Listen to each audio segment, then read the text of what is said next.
નમસ્કાર વિદ્યાર્થી મિત્રો એમટીસી એકા ચેનલમાં આપનું સ્વાગત છે।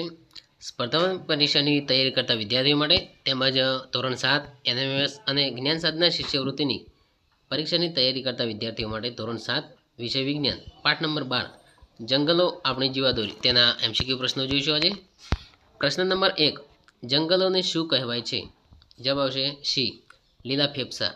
નંબર 2 જંગલો કુદરતને કેવું તંત્ર છે? જવાબ આવશે બી જળ શુદ્ધિકરણનું તંત્ર। નંબર 3 નીચેનામાંથી કયું ઉદાહરણ વૃક્ષનું નથી? જવાબ આવશે ડી કરોળિયો।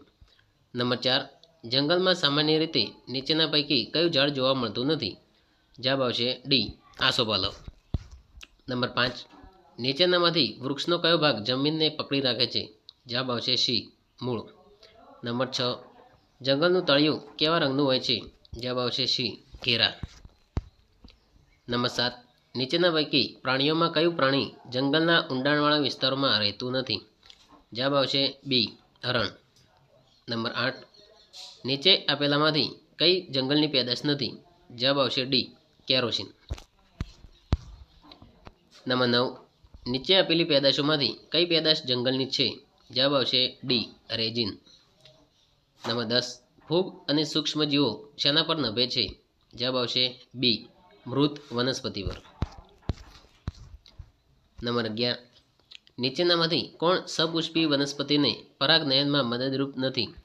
જવાબ આવશે બી વાંદરા। નંબર 12 પ્રકાંડ ઉપરના ડાળીઓવાળા ભાગને શું કહેવામાં આવે છે? જવાબ આવશે એ વૃક્ષનો તાજ। નંબર 13 નીચેના પૈકી કયું જંગલી પ્રાણી નથી?